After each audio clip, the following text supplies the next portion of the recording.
You are Locked On Texas Tech, your daily podcast on the Texas Tech Red Raiders. Part of the Locked On Podcast Network, your team every day. Great to be with you again on Locked On Texas Tech on the Locked On Podcast Network, your team every day, always free and available on YouTube or anywhere you get podcasts. And today's episode brought to you by Gametime. Download the Gametime app, create an account, and use our code LOCKEDONCollege for $20 off your first purchase. With the only Chris Level, I'm Casey Cowan, back for another Locked On Texas Tech special edition as we are looking across the field to the opposing sideline again. And today it is a Buffalo breakdown courtesy of Kevin Borba of Locked On Buffs. Check them out there on YouTube or anywhere you get podcasts, one of our Locked On brethren. And we're talking Colorado Buffaloes, man. New old member of the Big 12 Conference, and obviously one of those we're most excited to have coming to Lubbock here this year. Kevin, thanks for the time, and welcome back to Big 12 country, my man. Yeah, we took a little detour to get here, but we're back. Well, excited about it because of the star power, right? Both on the field, sideline. I mean, one of the most talked about programs in the nation, so I'm sure a lot of fun to cover. Yeah, I think it's one of those things where Colorado, for my entire lifetime, was like irrelevant. I'm 24 years old, so Colorado hasn't really been at the forefront of anything. And then all of a sudden they are, and I don't think this is an exaggeration, I would say they're probably the biggest story at all times when they want to be, even if they don't want to be, I guess. But when they want to be, they can be the biggest story. Yeah, man, Cordell Stewart and Rick Neuheisel and Bill McCartney. I mean, there was a time, man, when the Buffs had it, when they had it rolling. Mm-hmm. Is covering Colorado, I'm curious about this, covering Colorado since Deion showed up, is it fun? Is it a headache? Is it a mixture of both? Is it keep your head on a swivel?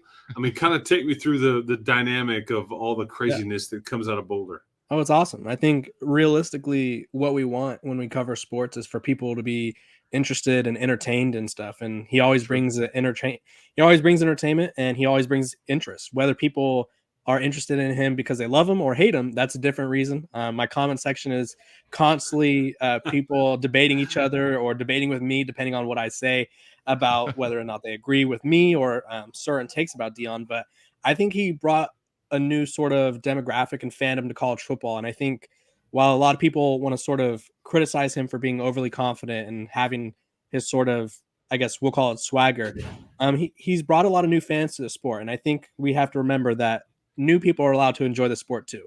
Yeah, there's no doubt. And whether they like it or hate it, as long as they're talking about it, we're the same way on Locked On Texas Tech. We're happy to have that ongoing.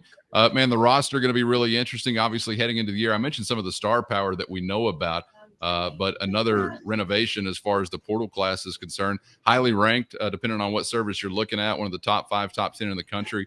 Number 1 in the Big 12 Conference, depending on some of those rankings. So really curious to see what it looks like. But I guess what areas, offense, defense, what position group do you really think is standing out to you as far as the chance to see significant change and change for the better from a season ago?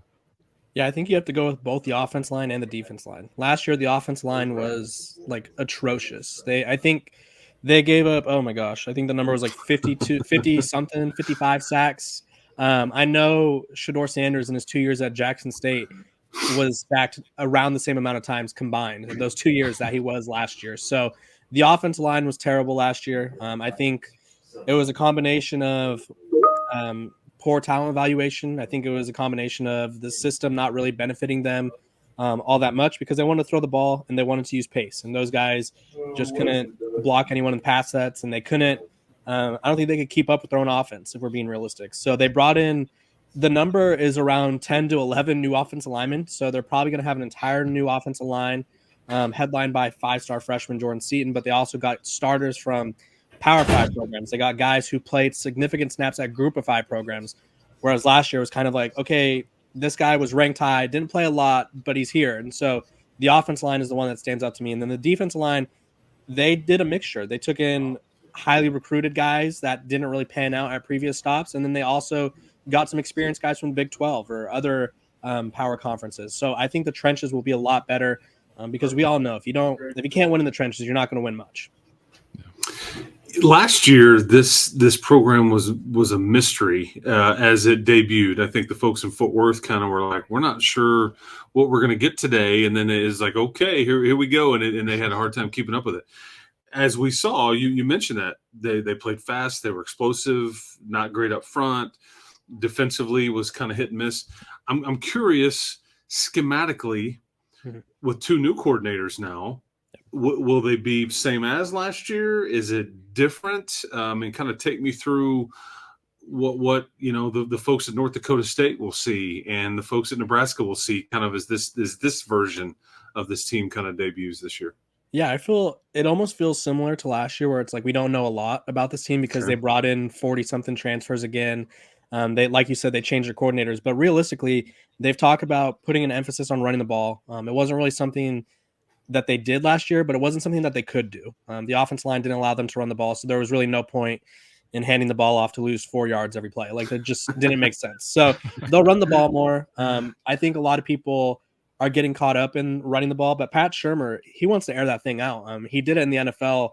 I believe it was with Case Keenum, where Case Keenum like tore up the NFL that one year, where that was Pat Shurmur. Like, Pat Shurmur was calling the plays, and I think he's going to sort of complement Shedeur better. Shedeur Sanders talked about the biggest difference between this year's offense and last year's was he gets to control the offense more so than the receivers getting to choose what routes they ran last year.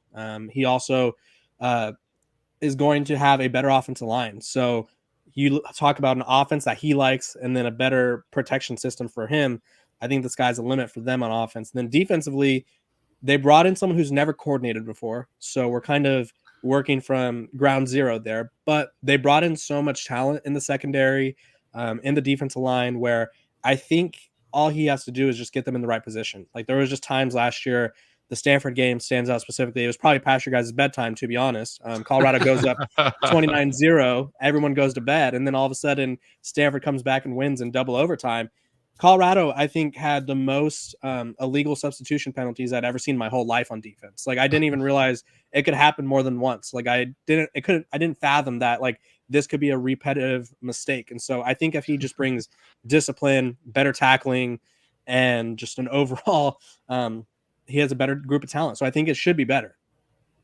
You kind of touched on my next question there in answer to my next question, but I wanted to get into sort of the offensive identity. When you have the quarterback when you have pass catchers or a pass catcher like you have, obviously that's going to be a huge part of it. But I sort of wondered last year, was it more offensive line related that the running game wasn't established? Was it just an inability as far as the ball carriers, or that's just not what they want to do? They want to air it out, which we've seen before, obviously, here in Lubbock. So do you think that with a better offensive line, you would see more of a ground game, or is the offensive identity like, man, we're 90-10 chucking it and we're not apologizing for that kind of thing?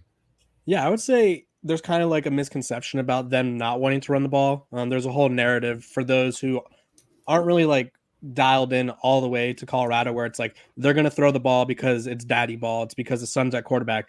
No, they had to throw the ball because they couldn't run the ball. Like, if you watch any of I think their leading rusher had like 300 yards last year, like 300 yards rushing. So it wasn't anything special. They couldn't get enough push. I saw this great, it was a graph, which I wish I had a better term for it, but it was a graph that basically showed how many yards the running backs for every team in college football made it before they were hit by the defense line. So yards before contact. Colorado was the worst in the country. They were almost all the time tackled or touched behind the line of scrimmage. So there's really no point to sort of try to run the ball when you can't, because there's not even a threat. I think the best game that shows that would be the UCLA game. They had 4 defense linemen that are all NFL caliber guys, and they were tackling Shedeur Sanders and the running back at the same time during read options. That's how bad it was. And so I would say it's probably going to be a 70-30 split. I think they're going to throw the ball a lot, but I do think they have shown they will run the ball. They ran the ball a lot at Jackson State. One of the running backs from Jackson State followed Coach Prime over to Colorado. Now he ended up leaving because he fell on the depth chart, but they want to run the ball. It was just something that they weren't able to do. So I do think that it's kind of a little bit of a misconception there, and hopefully they could get something going on the run game. I have so many questions I want to ask you about Big 12, about Deion and all those things. The one I'm going to ask you now, though, is about Travis Hunter, one of the best players in college football. I think your opinion, and then a question. Is he more important to Colorado's offense or more important to Colorado's defense? And is he a full-time player on both sides of the ball again this year, or what's the expectation there?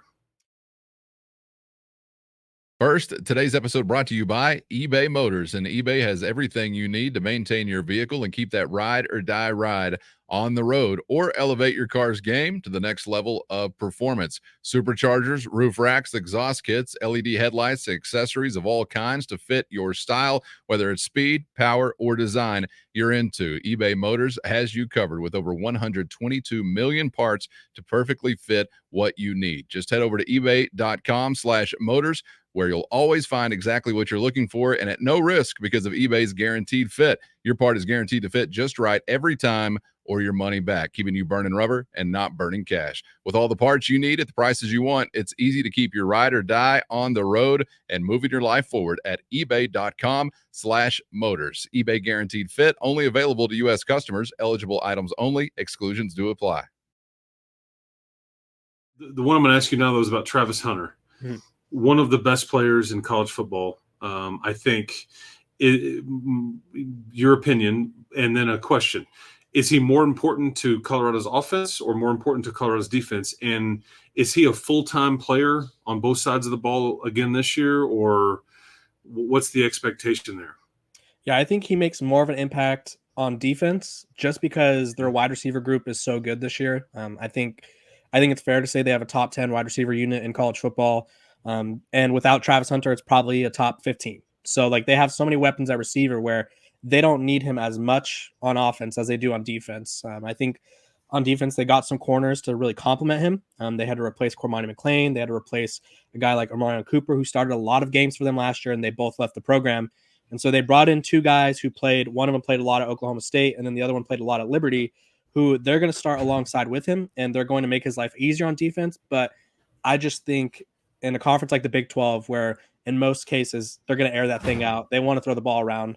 Teams in the Big 12 want to score points. Now there is some defense now. I think there is a little bit of a closed eye to the Big 12 defense over the past few years, but I do think that they need him more on defense. Now, realistically, I personally think he should only play like every other drive on offense or defense, however they want to split him up. I get a lot of people disagree with me on that. I do think he's going to play as much as he wants. I just think if you watch Deion Sanders Jr.'s son, the Well-Off Media videos, which is like all the behind-the-scenes content, Travis is the hardest worker. He's probably pound for pound the strongest player there. They're doing like Navy SEAL training, and he's not even breaking a sweat. So he works hard. And I think you have to like literally tell him, hey, we're not going to play you this drive. Like, I think it's something that the coaches have to decide, and whether or not they decide that, I don't know. Man, everybody, it seems like, has an opinion on Colorado football, but the only opinion I can drum up for Travis Hunter is that I love watching him play. I mean, you got to respect the dude. He's got that kind of toughness, and I know nobody wants to sit out a play, but he is a generational college football player. It seems like there's no doubt about that. I'll take Chris's Big 12 question and ask you about the return to the conference. And I know that, previous history in the league may seem like a lifetime ago, and I know there were some Pac-12 transplants that came in kicking and screaming, but some of the conversations that we had on our show when anticipating these moves, Chris would point out, keep an eye on Boulder, Colorado. Keep an eye on Colorado as the first or one of the first dominoes to fall. Now, whether or not that was really something that Colorado fans enjoyed or wanted, I'm curious to hear your thoughts on and how they feel about being back in the league. But I also wonder why you think it did make sense for them to sort of be at the leading edge of the movement that wound up with those four coming over. Yeah, I think the whole demise of the Pac-12, first of all, I like to preface it always that it was definitely sad. That was my first job out of college, was the Pac-12 networks. A lot of great people worked there. A lot of great people lost their jobs and all that. But it was a move that Colorado had to make. Realistically, the Pac-12 was not positioning itself to succeed. All they had to do was ask San Diego State and SMU, hey, do you want to come to the Pac-12? And they would have signed up. SMU is in the ACC for free. San Diego State tried to leave the Mountain West. Like, that's all they had to do. Easier said than done, apparently. But I think Colorado was kind of at the forefront of, we recognize that there's not a viable solution here, and so we have to leave. And I think in terms of coming back to the Big 12, Colorado was never a fit in the Pac-12, unfortunately. It's hard to say it that way. But really, why do you say that? I think from our perspective, we kind of okay. Yeah, they didn't have a rival. Sorry to cut you off there, but they just never really fit in. They were kind of like that new kid at school that never found his clique or their clique, where Oregon had Oregon State. Like they were never anyone's biggest rival. They were never anyone's biggest sort of priority. And then you factor in they just weren't good, so that doesn't help either. There was just no reason for people to want to be rivals with them. And so I think going back to the Big 12, it gives them a new life or we'll call it a rebirth. They have a rebirth, and they have a chance to sort of, with Deion Sanders at the helm, they have a chance to sort of establish themselves as one of the bigger names in the conference. Yeah, and then a lot of Big 8 familiarity from way back in the day too. Take me through day-to-day life on that beat. In that, have you ever talked to Coach Sanders? I mean, like the players, is there access, or are they just strictly, here's what we want everybody to see, it's internal, here's what you get today? Is there, I mean, like, it's just, it's different everywhere, but I think it's especially different there. I'm just curious what it's really like trying to cover it. Yeah, so I'm based out of California, but I cover them for Athlon as well. So I had a writer on the ground over there, and realistically, you could talk to them after practice. You could talk to they have open media sessions at times, but during the like spring stuff, there's no media availability. All of the footage and all of the takeaways that we get are from his son's YouTube channel, which it's a great marketing idea because realistically, he has, I don't know how many subscribers, hundreds of thousands, we'll say, and he gets anywhere from hundreds of thousands to millions of views if the video does well enough. So great marketing there. They know what they're doing. I would say it reminds me a lot of, and we're going to cross over sports really randomly here, but it reminds me of LeBron James, where everything he does is calculated. Everything Deion Sanders does is calculated. So he wants his son to have all the access, and that kind of keeps all of the outside noise out. I do think that a lot of people that have sort of talked to Deion Sanders have experienced that he's very open. Realistically, I think a lot of people want to hate him. Like they just want to dislike him. But if you ask him a question, he will answer it. Now, will he remember what you said about him a few months ago? He will.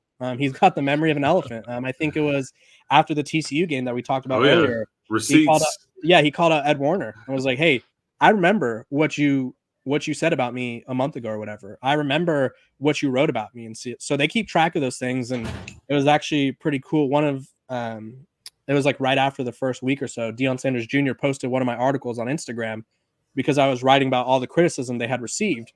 And they had just like, it was an Instagram post with, I think, like 8 slides. And it was just like all different articles of like, oh, this person said this person said that. So they do remember. And I kind of think it plays into their us versus the world kind of mentality, which I like. Yeah. But yeah, it's really hard to get into, I would say, the inner circle unless you're kind of someone that they want in the inner circle. We'll put it that way. I was going to say one of his sons, possibly with the YouTube, with the YouTube channel. Man, I want to get into the schedule with you and what you guys have coming up, because not only in the Big 12, but the non-conference schedule, really interesting. Also, I know he commented not too long ago about the matchup with North Dakota State to open up the season, Nebraska, Colorado State.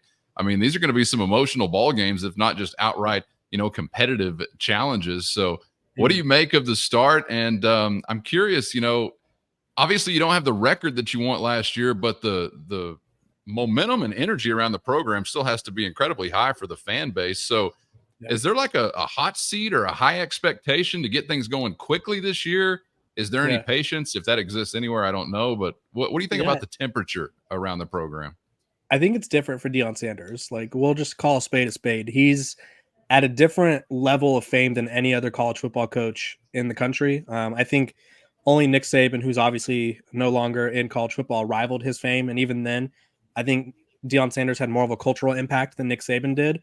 Not to take away, Nick Saban's obviously the GOAT and the legend. I'm not trying to take away anything there. But if Deion Sanders has another sub 500 season, it wouldn't shock me to see like the time to put him on the hot seat chat, or time to put him on the hot seat like talk, because I think he just has so many people that want to see him fail. Like, and it's such a like disappointing thing to say that we're like rooting on someone's downfall, but it's like, I just think there's a lot more people out there who would kind of chuckle at Colorado going 5-7, then they'd be like, oh, good for them if they went 7-5. Like, I just think that's sort of the wide mentality for people around the country. Now for Colorado, I think you have to like where you left off. Realistically, 4-8 wasn't ideal. They were pitiful down the stretch, but the year before they went 1-11, so they quadrupled their wins. They're in a better position. They brought in more talent, and you look at the schedule, and I won't lie to you, starting off in North Dakota State is like the worst decision anyone in the history of football could have ever made. Because I don't know why you would put yourself in that situation, especially it's a Thursday night game. So the eyes of college football will all be on that game because I don't think there's any other games that night. So they have a chance to, I look at it this way. They either have a chance to be embarrassed or they have a chance to make a statement. What they do with that chance is up to them. We've talked, all this whole time here, and I haven't really brought up the most important position on the team, and somebody that I think is going to be slotted to be in the first round. At least that's the early chatter. Shedeur Sanders. How much better does he need to be for that record to change, or does he need to be better? I mean, because statistically last year it was pretty salty. I don't know how much better he could ultimately be than that statistically, but what must that look like for the record not to be 4-8 and maybe 8-4 or better? And then I'm curious what your kind of thoughts are about the NFL prospects there, because I think that's what we all kind of gather is that Hunter and Sanders are both first round picks. First, today's episode brought to you by FanDuel. And summertime means baseball, burgers, and money in the bank when you're picking a winner with FanDuel. And this summer, FanDuel is hooking up all customers with a boost or a bonus daily. That's right. There's something for everyone all summer long. So head on over to FanDuel.com and start making the most out of your summer by beating the heat with a refreshing parlay. An over-under play, or by getting the moneyline mojo working. Visit FanDuel.com and make a splash by adding a big win to your summer bucket list with FanDuel, official sports betting partner of Major League Baseball. I'm curious what your kind of thoughts are about the NFL prospects there, because I think that's what we all kind of gather is that Hunter and Sanders are both first-round picks. Yeah, I think realistically, Shedeur's biggest, and I won't say only weakness, but like his glaring weakness is how long he holds onto the football. I'm not going to act like all 50 whatever sacks of those were the offensive line's fault. A lot of them were, majority of them were, but there was also times where he was holding onto the ball, sort of backpedaling 20 yards and sort of making them block longer than they needed to. And he talked about it recently when he was doing his live stream of the new video game. He threw the ball away in the game, and he's like, hopefully ESPN sees this because I learned how to throw the ball away this year. So I think he's aware of his problem. I think he's going to address it. And I talked about it earlier a little bit where I talked about how the offense is more catered to him. I think that sort of leads to him having, which is kind of crazy to say, bigger and better stats. He put up those numbers in an offense that he didn't feel complemented his game. And so whether or not this complements his game way more, we'll have to see. But if he feels more confident this way, then I can only imagine what he's going to do. And then in terms of like what he could be first round talent, I think you look at the quarterbacks in this class, it's Carson Beck, it's Quinn Ewers. I don't think Dylan Gabriel is probably up there, but I think there's a lot of room for the taking. I'll just put it that way. I don't think any quarterback in this class has really solidified themselves as the guy. I think Carson Beck has sort of benefited from being on the best team in the country. I think Quinn Ewers is sort of reaching that level of like, okay, this guy was at one point a perfectly rated recruit. Then he was average his first year as a starter. Then he was really good last year. Like, what level does he have next? I would say Shedeur Sanders has that ability to sort of establish himself as the QB1 in the class. He just has to sort of make those adjustments with holding on the ball and then obviously stay healthy. But I do think him putting up bigger numbers, that's probably worth 2 or 3 wins in and of itself. Colorado was a victim of one loss or one score games last year, all year, it seemed like, outside of the Oregon game and the a couple others, but they lost to USC by one score. They lost to Arizona by 1 score. They lost to Utah by 1 score. Those games right there, that's off the top of my head. You flip their record around and all of a sudden they're 7-5. And like, that's just sort of how the cookie crumbles sometimes. I think welcome to the Big 12, because I think I read the other day like 40% of all Big 12 games last year were one-score games. Great. So you're going to fit in perfectly. It's all about who wins those one-score games is what ultimately will matter. Yeah, for sure. One-score games are brutal. Kevin, appreciate the insight, man. Enjoyed visiting with you and appreciate some of your time. Hope to do it again down the road. One of the most exciting games that's going to happen in Lubbock. So we're looking forward to having Coach Sanders and the Buffaloes here in West Texas. Appreciate your time, man. Thank you. Appreciate you having me, guys. We'll have to do this again. Absolutely. Kevin Borba of Locked On Buffs. Check him out there on YouTube or anywhere you get podcasts, always free and available. For Chris Level, I'm Casey Cowan. Thanks for joining us once again for a Locked On Texas Tech special edition, and hope you'll get subscribed on YouTube or anywhere you get podcasts so you never miss an episode. And we hope to see you back for the next round on Locked On Texas Tech.